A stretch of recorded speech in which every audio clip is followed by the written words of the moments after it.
입니다. 여기 밑에 저희들 자율구독료 이렇게 후원 계좌가 나가고 있습니다. 자, 저희는 이제 첫 번째 이슈로 한번 넘어가 보겠습니다. 오늘 한동훈 전 대표가 대구의 경북대에서 강의를 한다는데 오늘 강의가 어떤 성격인 강의죠? 이게요, 그 경북대에 의정활동연구회라고 하는 자발적인 학생 연구단체가 있다라고 합니다. 네. 그래서 여기서 이제 한동훈 대표를 초청을 해서 이렇게 뭐 일문일답, 그러니까 한동훈 대표가 어느 정도 이제 뭐 주제 발표 같은 걸 하고 뭐 그걸 토대로 일문일답을 하는 뭐 이런 형식이 되지 않을까 보여지는데요. 네. 거기 그 장소로 확보한 데가 제가 듣기로는 뭐 한 150여 개의 뭐 의자가 네. 준비되어 있는데 이걸 이제 일요일 밤부터 온라인으로 그 선착순으로 받았는데 월요일 아침에 동이 났대요. 네네. 그래갖고 좀 추가할 수 없냐 이런 그 요청이 학내에서 여기저기 있어서요. 그 이제 플러스 또 한 50여 명 해갖고 오늘 한 200명 정도의 대학생들이 참여할 예정이라고 합니다. 네. 원래는 한 150명 되는데 이제 200명인데 이미 어제 다 신청이 마감이 돼서 이미 다 찼다고 그럽니다. 그래서 오늘 아마 지지자분들 같은 경우는 이제 그 주변에 있는데요. 오늘 보니까 뭐 이렇게 집회를 좀 방해하려는 세력들이 좀 있는 것 같아요. 그렇죠. 그러니까 뭐 요새 이제 뭐 주요 모든 대학에서 뭐 탄핵 집회할 때 보면 항상 찬반해갖고 막 부딪히기도 하고 그랬잖아요. 네네. 그러니까 그거 유사한 거죠. 그러니까 경북대 내에도 저 반탄 집회에 나가는 몇몇 학생들이 있는 모양이에요. 네. 그러니까 또 이제 한동훈 대표가 자기 학교 온다고 그러니까 뭐 한동훈 대표가 왜 여기로 오느냐, 배신자가 왜 경북대학교로 오느냐, 뭐 이런 뭐 퍼포먼스 같은 걸 하는 모양이에요. 근데 뭐 뭐든지 좋으니까요. 그 의사 표현은 뭐 자유롭게 하십시오. 근데 어떤 그 물리적 충돌이라든가 네. 이런 불상사가 없기를 바랍니다. 네. 글쎄 오늘 뭐 같은 지금 강연인데 유승민 전 대표의 강의는 뭐 별로 관심들이 별로 썩 있는 것 같지는 않습니다. 는데 어쨌건 한동훈 대표가 온다고 그러니까 대진년 이게 주사파 조직이지 않습니까? 네. 대진년 애들도 지금 온다고 그러고 또 이쪽에서 뭐 극우 쪽에서도 또 온다고 그러고 참 굉장히 왜 이렇게 관심이 많아요? 왜 이렇게 강연을 못하게 하죠? 아 그러니까요. 뭐가 두려워요? 어제 그 맹륜의 그 강명구 의원이 어디 뭐 라디오 인터뷰 나와서 네. 자기는 그 한동훈에 대한 언론의 높은 주목도를 도저히 이해할 수가 없다 이렇게 얘기하더라고요. 나는 강명구를 이해할 수 없어. 그 한동훈 대표가 뭐 별로 중요한 얘기하는 것 같지도 않은데 언론이 왜 이렇게 주목을 많이 해주고 기사도 많이 쓰고 그런지 자기는 도저히 이해하지 못하겠다고 그런 얘기를 하던데 네. 글쎄요. 그러니까 이제 한동훈이라고 하는 인물에 대한 관심 뭐 이런 거는 굉장히 또 핫해요. 그 찬성 측도 뜨겁고 반대 측도 뜨겁고 그런데 이게 재밌는 거는 양극에서 한동훈을 좀 공격하는 것 같아요. 아, 그렇죠. 그렇죠. 극단에서. 예, 이 대진년이 그 대학생 주사파 아닙니까? 맞아요. 북한 추종 하는 친구들 아니에요? 그리고 지금 또 이쪽에서 뭐 한동훈을 배신자 몰이하는 이쪽은 또 뭐 정광훈 집회라든가 네. 뭐 이런 데니까 뭐 양극에서 그러니까 그 저 일요일에 그 여의도 순복음교회 갖고 이영훈 목사님 뭐 예배도 참석하고 이영훈 목사님이 기도도 해주고 그랬잖아요. 네네. 아 그걸 보니까 이 탄핵 반대 세게 하는 그 단체방에서요. 네. 그랬다는 거 아니에요. 이영훈 목사도 좌빨이냐. 아. 이영훈 목사도 친중 좌빨인 한동훈을 위해서 저렇게 기도해 주는 거 보니까 이영훈 목사도 좌빨 같다. 네. 뭐 이런 얘기까지 해요. 뭐 저도 좌파라 보니까 뭐 그거야 뭐 당연하죠. 그러니까 참 이제 이게요. 그동안 자꾸 이제 한동훈 전 대표에 대해 좌파 이야기하고 있고 뭐 친중이라고 이야기를 하고 있는데 참 이게 보면 제가 지난번에 스카이데일리 그 기사와 관련된 이야기 해드렸습니다만은 참 얼마나 왜곡되게 정보를 지금 하느냐. 또 하나는 지금요 제가 이제 TK 쪽 의원들이나 친윤 의원들이 요즘 기자들을 이렇게 만나서 하는 이야기를 제가 이렇게 들어보면 계속 한동훈 대표 욕만 한다는 거예요. 절대 후보 안 된다. 한동훈 갖고는 후보 안 된다. 지금 뭐 잘못 판단하고 있다. 뭐 등등 이야기만 하고 있다는데 아니 근데 왜 이렇게 관심들이 많아요? 그러니까요. 좀 관심 좀 끄세요 그냥. 네. 본인들 이야기만 하면 되지. 그러니까. 왜 기자들 만나서 대부분의 이야기를 한동훈 씹는 이야기만 해요. 계속. 그 저한테 이렇게 들리는 소리는 아니 요즘 뭐 저 대구 지역에 전 원내대표 하신 분이라든지 뭐 이런 분들이 만나서 한동훈은 절대 안 되고 대구 민심은 절대 한동훈 아니다. 죽어도 안 된다. 막 계속 그런 이야기만 하는 거예요. 그래서 제가 그걸 딱 이렇게 들으면서 아니 근데 왜 관심이 많지? 아니 한동훈 안 되면 관심 없으면 될 거 아니에요. 그렇죠. 관심 끄면 되는 거지. 이미, 왜 그렇게 이야기하는지 모르겠어요. 이미 그러니까 반은 지고 들어가는 거예요. 그 테레사 수녀 노벨 평화상 받은 테레사 수녀가 그랬잖아요. 예, 증오의 반대말은 사랑의 반대말은 증오가 아니고 무관심이다. 네. 예, 그냥 무관심 해버리면 그냥 정리가 되는데. 아니 단적으로 유승민 전 의원하고 차이 나는 유승민 전 의원은 아예 언급을 안 해요. 언급 없어.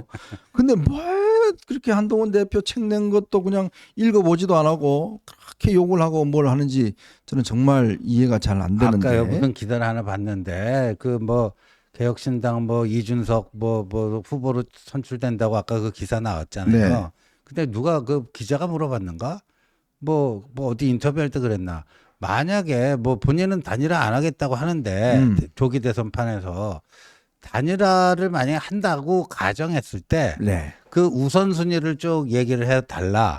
그랬더니 오세훈 홍준표하고는 완전 친하다. 예, 그 친하지 한 패지. 거기를 묶어서 두 사람 묶어서 명태균계인가요? 명태균계네. 그다 친명계네. 친명계. 그러니까 이준석, 오세훈, 홍준표다 친명계네요. 친명계죠. 그러니까 1 해놓고 오세훈, 홍준표. 네. 2는 뭔지 아세요? 김문수. 음. 그 김문수도 자기한테 잘해준대요. 그러면서 뭐라는 줄 알아요? 사실은 저희 아빠 경북고등학교 선배입니다. 맞아요. 왜 아빠가 아버지가 유승민하고 동기니까. 그렇죠. 김문수는 유승민보다 더 선배죠. 선배니까. 자기 아버지 고등학교 선배다. 그래서 김문수고요. 그 다음이 누군 줄 아십니까? 누구죠? 야, 이재명이에요. 이재명. 이재명하고 단일하겠다. 오. 그럼 말번이 뭔지 아세요? 말번이? 말번이 한동훈이에요. 재밌잖아요. 누가 말번으로 넣어달라고 부탁한 적도 없고 먹고 근데 그런 식으로 자꾸만 한동훈을 긁고 싶은 거예요. 참 요즘 한동훈 대표 관심이 많아요. 그러니까 다들 뭐 좋은 관심이 아니라 어쨌건 안 된다. 이게 뭐냐면 아까도 우리 말씀하셨지만 그냥 뭐 인기도 없고 뭐 국민들 관심이 없으면 무관심하면 되는 거예요. 그 바쁜 시간에 그렇죠. 뭐하러 한동훈 욕을 하겠어요. 그러니까 뭔가 이 한동훈 전 대표의 움직임이 심상치 않다라는 것들 그리고 지금 사실은 대통령실이나 지금 여당이나 전부 다 기각될 걸로 아주 그냥 다들 믿고 있더라고요. 그렇죠. 믿고 있는데 이게 이제 글쎄요 뭐 그렇게 될 수도 있을 것 뭐 가능성은 전혀 부인할 수 없지만 그럴 경우에 또 있을 수 있고 뭐 그렇지 않은 경우도 이제 충분히 저는 가능성이 높다라고 보는데 인용이 될 경우라든지 뭐 그렇게 되면 만약에 기각이 돼버리면 인용이 돼버리면 그쪽 기각을 바라던 분들은 그 다음부터는 뭘 해야 되나요? 진짜 아무런 대책이 없잖아요. 그 다음부터요? 멘붕이죠. 그거밖에 멘붕이죠. 없잖아요. 네. 멘붕이고 그럼 뭐 이거 뭐 인정을 해야 돼? 아니면 불복해야 돼? 뭐 이렇게 되는 거죠. 네. 그걸 고민하겠죠. 그러니까 이제 뭐 모르겠습니다. 이게 우리가 중요한 게 윤 대통령도 통합 이야기를 했지 않습니까? 근데 저는 그 통합 이야기가 별로 이렇게 귀에 안 들어온 이유가 보면 결국 본인이 지금 당내에서 통합 뭐 이 이야기를 못 하잖아요. 그렇죠. 결국 그러면서 무슨 국민을 통합하겠습니까? 지금 이제 그런 것들이 다 좀 허황되다라는 생각이 들고, 근데 결국은 그 증오심을 좀 키우는 것 같습니다. 이게 일부 보수 이 진영 내에서 보수 진영 내에서 처음부터 이 한동훈 대표에 대한 어떤 증오감 이런 것들을 계속 키워내고 생산하는 세력들이 분명히 있습니다. 거기에 또 많은 분들이 또 동조를 하는 분들이 있고, 네. 이제 그렇지만 이제 언젠가는 저는 뭐 그 부분에 대해 좀 냉정하게 아마 판단을 내릴 때가 분명히 있을 것이다라는 생각이 드는 게, 근데 결국은 왜 그런가 따져보면 한동훈 전 대표가 표방하는 정치의 어떤 미래가 이런 게 그동안 자기들끼리 해왔던 끼리끼리 형님 좋고 아우 좋고 우리들끼리 영원히 이런 정치하고는 좀 다르잖아요. 다르죠. 예? 나 영남에서 그냥 주구장창 먹고 살래. 나 영남에 뿌리 박을래. 영남에서 4선 5선하고 6선하고 다 할래. 이런 의원들하고의 어떤 그런 정치하고는 분명히 다르고 그리고 이제 수도권 중심의 어떤 정치 이걸 해야 된다는 거하고 또 다르고 그러다 보니까 본인들의 기득권을 뺏어가는 사람이니까 싫다는 거잖아요. 그리고요. 뭐 이제 한동훈 대표 공격한 거는 뭐 어제 오늘의 일이 아니니까 그렇다 치고 요새는요. 와, 쌍권까지도 막 그냥 뭐 코피 터진다면서요. 뭐 배신자 뭐 오죽하면 권성동 원내대표 입이 불어 텄다는 거 아닙니까? 근데 권성동 원내대표가 어제 그 당원 단합대회가 있었어요. 국회에서요. 거기서 비공개 그 특강을 했습니다. 근데 그 내용이 일부 전해지는데요. 이런 거는 우리가 좀 눈여겨 봐야 됩니다. 우리 당원들이 뭐 여러 가지 뭐 이런 입장이 있겠지만 그래도 두 가지 면에서는 공통점이 있지 않겠는가. 우리 당원들이 두 가지는 공유하고 있지 않겠는가. 첫째는 대한민국을 지키려는 의지와 체제 수호의 열정. 이게 첫 번째 있고 두 번째는 이재명이 집권하는 것만큼 막아야 된다. 이 두 가지는 공통점 아니냐. 그렇죠. 그러면서 권성동 원내대표 어제 강조했던 게 탄핵보다도 더 무서운 것이 분열이다. 뭐 이런 얘기를 했어요. 근데 우리가 이제 2017년에 교훈을 보면 그 당시에 박근혜 대통령은 탄핵이 인용돼서 파면이 됐죠. 그러나 그 다음 조기 대선 보면은 당시 중도 보수의 세 후보가 있었잖아요. 근데 최종 득표율 홍준표 플러스 안철수 플러스 유승민 해보면 당선자인 문재인은 물론이거니와 문재인 플러스 좌파 심상정표 더한 것보다도 더 많잖아요. 그러니까 그때는 그 단순 계산해 보면 탄핵은 됐더라도 이게 분열만 안 됐으면 이길 수도 있었다라는 거 아닙니까 지금. 그러니까 그게 굉장히 중요하다. 이런 두 가지 공통점을 가지고 이재명은 반드시 막아야 된다. 뭐 이런 얘기 하는 건데 이거는 어떻게 보면 대단한 얘기라기보다도 고도의 뭐 전략적 판단이 있어서 하는 얘기 아니라 그냥 상식적인 얘기 안 합니까? 얘기 아닙니까? 근데 이런 얘기 한다고 또 공격을 하는 모양이에요. 그래갖고 입술이 터졌답니다. 아유 참 요즘 이 국민의힘 지도부도 참 할 일이 아닌 것 같습니다. 지금 뭐 밖에서는 계속 왜 장애투쟁 안 나가느냐라고 하지만 또 지도부 입장에서 보면 어쨌건 미래를 준비해야 되는 그런 어떤 상황이니까 그렇죠. 또 준비하지 않을 수도 없고 자, 그런 상황인 것 같습니다. 항상 이 보수가 승리한 선거를 보면 그동안 역대 선거를 보면 결국 보수가 새로운 어떤 이 어젠다 또 새로운 어떤 세력과의 손잡는 거 뭐 이런 걸 했을 때 항상 보수는 승리합니다. 그는 이 지난 이 선거 과정에서 나타나 있는 하나의 공식이에요. 즉 예전에 경제민주화라든지 또 보수가 여러 가지 어떤 그 단일화 후보 단일화라든지 그걸 통해서 보수가 단일 대우를 형성했을 때 늘 이겨왔습니다. 저는 이번에도 똑같을 거라고 봅니다. 지금 구태스러운 이 보수로 갖고는 사실은 선거에 이길 수가 없습니다. 그렇죠. 국민들의 이미 눈높이가 지금 여론조사 한번 볼까요?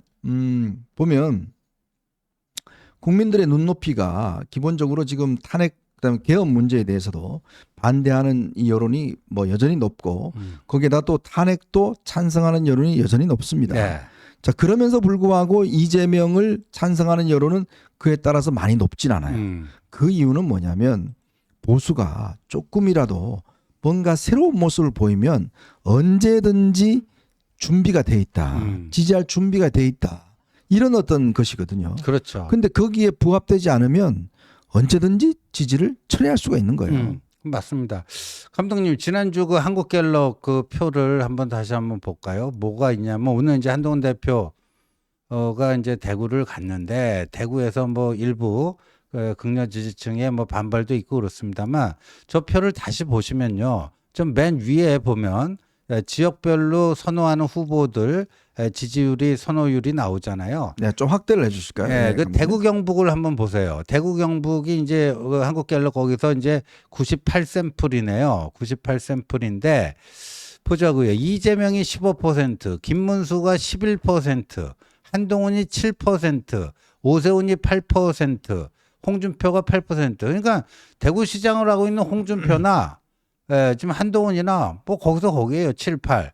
김문수가 이제 뭐 경북고등학교 나오고 뭐 했는데 최근에 뭐 대구에 한번 또 등장도 했었죠. 11%. 예. 그리고 저 쭉 가면 의견 유보 있잖아요. 네. 41%나 돼요. 대구 PK, DK가 제일 많아요. 예. 지금. 또 부울경도 41%예요. 네. 근데 저 보세요. 예. 이 지역별로 보면 아직까지 미정이 제일 많잖아요. 영남, TK, PK가요. 제일 많아요. 의견 유보층이. 네. 그만큼 국민의힘의 텃밭이라고 할 수 있는 영남도 지금 조기 대선과 관련하고 마음을 못 정하고 있는 사람이 40%가 넘는다는 거죠. 네. 자, 그렇기 때문에 이제 아마 이 대구 경북의 민심은 어떻게 하면 이제 우리가 앞으로 이 탄핵이 이제 결론이 날 경우에 그 이후에 어떤 방향을 잡냐에 따라서 그렇죠. 저는 충분히 어떤 지지도가 달라질 수 있다. 이제 이런 판단을 해 봅니다. 이제 그런 상황에서 어제 채널A에 이 국회의사담인가요? 그러니까 의사담. 유튜브 프로그램이 하나 있습니다. 네. 그 프로그램이 이제 그동안 지난주에 한동훈 대표가 인터뷰를 해서 뭐 쇼츠로 조금 소개되다가 네. 어제 이제 본편이 어제 이제 업로드가 됐습니다. 네. 업로드가 됐는데 지금 이제 그 탑10을 진행하고 있는 김종성 앵커가 한동훈 전 대표를 이제 직접 인터뷰를 해서 저기에 편집하는데 꽤 시간이 걸렸대요. 1시간 반을 인터뷰를 했는데 네. 저거를 지금 같은 후보들 지금 뭐 나경원, 홍준표, 오세훈 다 했거든요. 네. 다 똑같이 20분 정도 분량을 네. 했어요. 20분. 예, 그래서 그걸 맞출 수밖에 없었대요. 네. 그리고 맞춰서 이 편집을 하는데 편집하는데 꽤 아마 그 시간이 많이 걸렸던 모양이에요. 그래서 아마 공개 시간이 꽤 늦어졌는데 아마 이게 이제 어제 업로드 되면서 업로드 되자마자 실시간 접속자가 6천 명이었어요. 그리고 지금이 한 12만 정도 됩니까? 15만이에요 벌써요? 어우, 벌써 15만. 많이 받네요. 네. 15만 정도 이제 저걸 받고 특히 이거 아마 여러분들 꼭 한번 보십시오. 그러니까 이 한동훈 대표의 이제 어떤 본인의 외교관이라든지 뭐 이런 것들이 아주 재밌게 잘 녹아져 있습니다. 그리고 이게 좀 길면 좀 지루하잖아요. 네. 그래서 많은 분들이 이제 풀 영상을 보여달라고 아마 채널A 쪽에다 많은 요청을 했나 봐요. 그래서 제가 김종성 앵커한테 전화해서 이제 물어봤더니 그러니까 이제 다른 후보들하고 좀 형평을 맞춰야 되기 때문에 풀 영상은 안 되고 그다음에 이제 요게 이제 편집한 게 이제 20분으로 1시간 반짜리를 20분으로 한 게 이제 가장 똑같이 했다라는 것이고 아마 꽤 반응이 지금 괜찮다라고 했나 봐요. 괜찮아요. 네. 예. 지금 보니까 뭐 이준석도 했어요. 거의 뭐 3주 전에 했는데 뭐 네. 조회수가 7만 6천. 3주 전인데요. 예.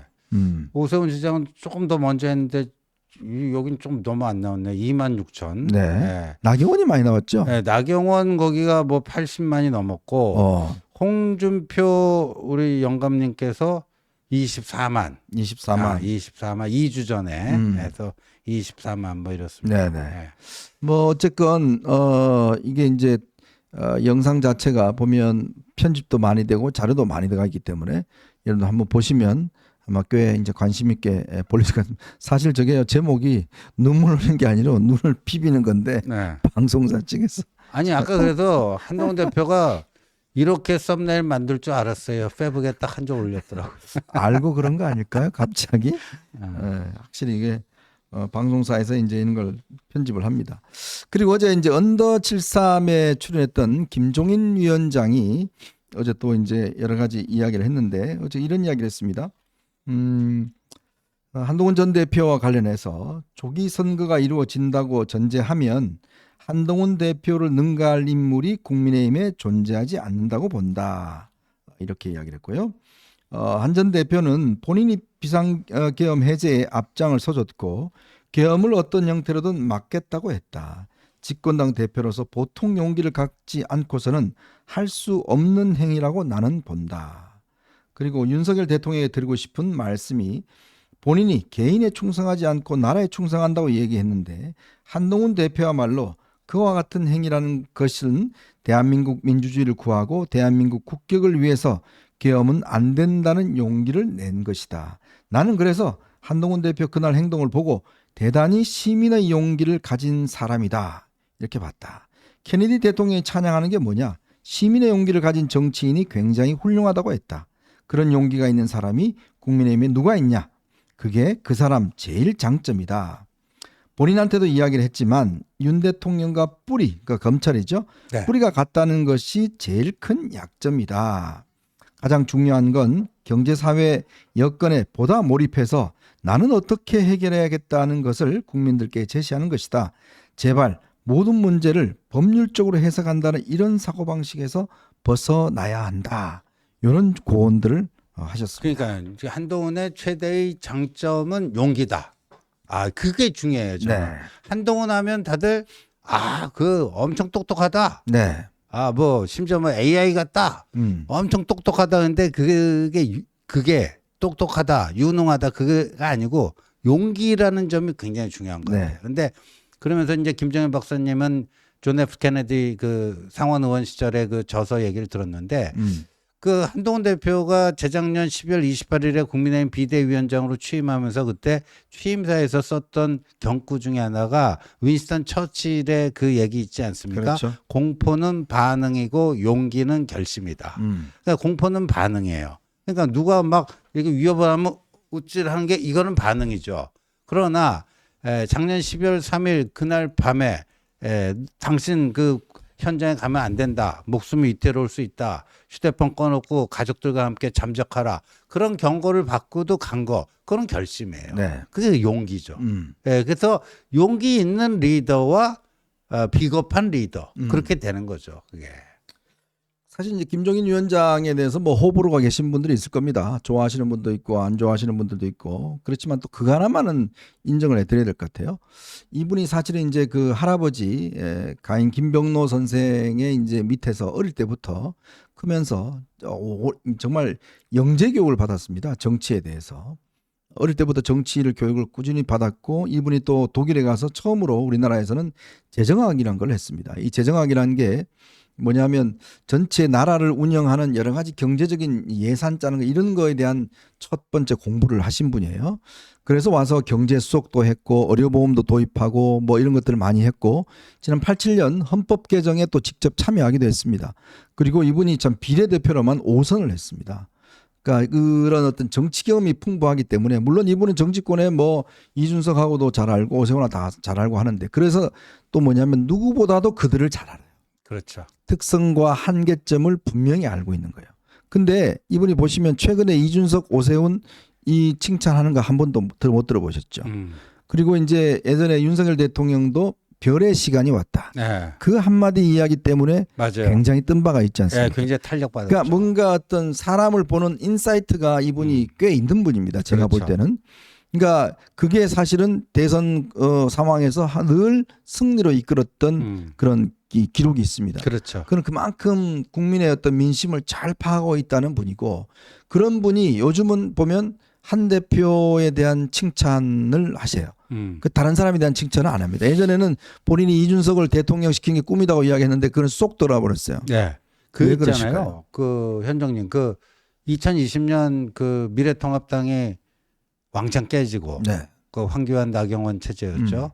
왕창 깨지고 이제 비대위가 들어서면서 김정인 비대위원장이 이제 또 영입된 거 아니에요. 네. 그때 굉장히 그때 그래서 국민의힘이라고 하는 지금의 당명도 그때 만들어졌어요. 맞아요. 그다음에 그 호남과의 동행. 그래서 김정인 비대위원장이 5.18 묘지 가서 무릎 꿇고 뭐 하는 거. 예. 그다음에 5.18 망언을 한 김재원 최고가 그때 중징계를 그렇죠. 당하죠. 네. 이러면서 이제 당의 그 황교안 그 시절의 그 극우적 그 색채들 이런 것들 많이 빼죠. 많이 빼고 그러는데 그러면서 그때 또 주목받았던 한 얘기가 자기 생각에는 다음번 대통령은 1970년대 생에서 나왔으면 좋겠다. 그런 발언을 기억나시죠? 네. 근데 맞아요. 없었어요. 그 국민의힘에는 1970년대생 중에 대권 주작감이 없었어요. 네. 그래서 결국 1960년생인 이제 윤석열 대통령 바깥에 있었지만 이렇게 되는 거고. 근데 어제 그 언더 73 그 제가 봤더니 그 김정인 박사님이 그래요. 자기 그때 그 70년대생 대통령을 얘기했는데 지금 거기 있지 않느냐 딱 이러는 거. 네.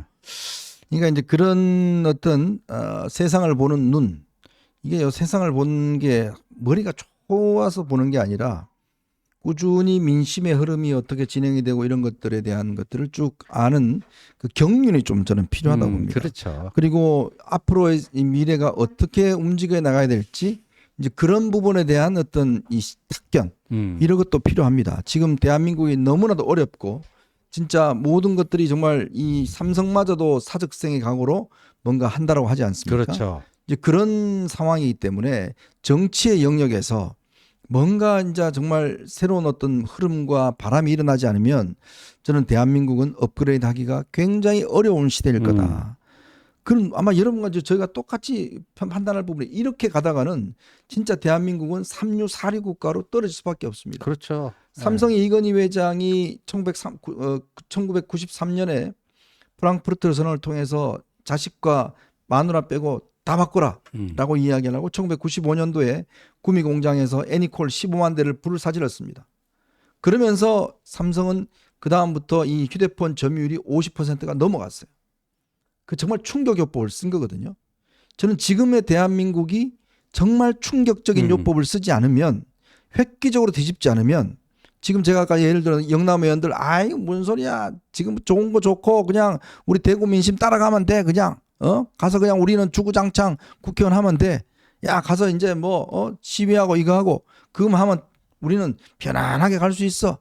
이러신 분들과 계속 정치를 할 것인지 아니면 정치의 틀과 87년 체제와 뭔가 이 문제를 바꿀 것인지 지금 저는 정치에 필요한 프랑크푸르트 선언이 저는 필요한 때가 아닌가 싶어요.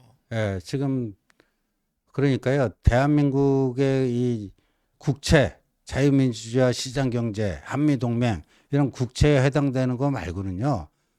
지금 이게 정치가 거의 그냥 그 만악의 근원 비슷하게 돼 있어요. 네. 정치가.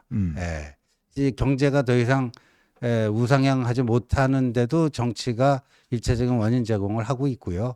그다음에 국민 통합 뭐 이것도 잘 안 되고 있잖아요. 네네. 그 정치가 다 그 원흉이 되고 있고 그래서 지금은 파괴적 혁신, 창조적 파괴 뭐 이런 게 좀 필요하다고 봅니다. 그걸 사실은 누가 해줘야 되겠습니까? 결국은 여러분들과 저희들이 할 수밖에 없습니다. 지금 뭐 많은 비판을 받고 있을 겁니다. 아마 뭐 어디 주변에 가서 이런 지금 윤석열 대통령 지키자는 이야기 안 하면 꽤 아마 이제 비판도 받고 뭐 뭔 소리냐 지금 뭐 이렇게 하시는 분들이 꽤 있을 거예요. 근데 한번 곰곰이 생각해 보십시오. 정말 윤석열 대통령을 지키는 게 보수를 지키고 자유민주주의를 지키는 일일까요? 아니면 이 상황에서 뭔가 새로운 어떤 이걸로 우리가 바꾸는 것이 방법일까요? 저는 그 문제에 대해서 이제 국민들께서 좀 더 냉정하게 생각해 봐야 될 시점이 이제 점점 다가오고 있다라는 생각이 듭니다. 저는 정말 용서할 수 없는 거는 어떻게 정치인이 대통령이 적이 침공하지 않는데 우리 국민들을 향해서 저는 군을 동원하고 총불을 들이대는 거 저는 이거는 정말 제 목에 칼이 들어와도 용서할 수 없습니다. 그런 저는 아무리 비난해도 저는 그거는 정말 용서할 수가 없어요. 그 발상 자체를. 근데 그런 것을 옹호하고 계몽령이다라고 이야기를 한다면 그건 더 이상 이야기할 필요가 없는 거거든요. 저는 이제 뭐 다 지나고 나서 또 뭐 그런 평가의 시간이 오겠지만요. 지금 그 대통령의 그 느닷없는 계엄령을 계몽령이라 하는 분들이 좀 계몽되어야 될 것 같아요. 그분들이 좀 계몽되어야 될 것 같아요. 예. 시간이 지나면 또 생각이 좀 달라질 수도 있습니다. 지금 뭐 아마 이제 대통령을 지키겠다고 정말 이 추운 날씨에 나와 계신 분들의 제가 그런 생각과 의지를 비판하는 것이 아니라 이것이 어떤 우리가 방향성을 잘 잡아야 된다라는 부분들에 대해서 말씀을 드리는 것이고 결국 이게 일단락되면 어느 정도 이제 우리가 한 길로 또 가야 될 때가 아닌가 그런 생각이 많이 듭니다. 지금 우리 많은 분들께서 경북대 상황을 올려주시는데 감독님 경북대가 어때요 지금? 네. 경북대가 어떤지 한번 물어봐 주십시오. 이게 4시 반부터 하는데 벌써부터 뭐 난리치고 경찰도 오고 있다고 하는데 왜 이렇게 관심이 많은지 모르겠네요. 자, 저희는 이제 두 번째 이슈로 한번 가보도록 하겠습니다. 여러분 보시면서 구독과 좋아요 알림 꼭 부탁드리도록 하겠습니다. 자,